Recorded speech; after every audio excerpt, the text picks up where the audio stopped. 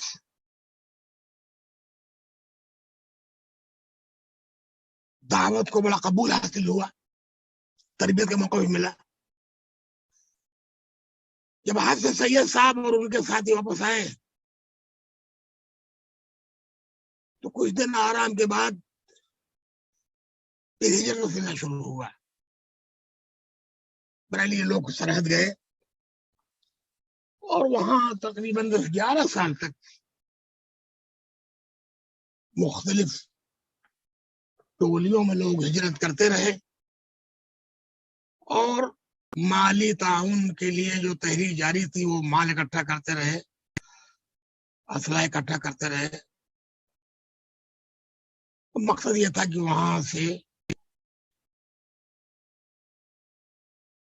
نئی روح مسلمانوں پھونکی جائے، ان کی بے عزتی والی زندگی کو عزت سے بدلا جائے.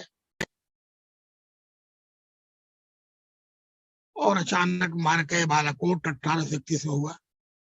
1246 میں سکھوں سے جنگ میں سید احمد بن عرفان، شاہ اسماعیل اور ان کے بہت سے ساتھی اللہ کو پیارے ہو گئے. اللہ ان سب پر شہادت کا درجہ عطا فرمائے. جو لوگ باقی رہے لوٹے پٹے وہاں کہیں رہے، پھر اپنے اپنے علاقوں میں لوٹ آئے. سیاسی اعتبار سے اس تحریک کی کامیابی کا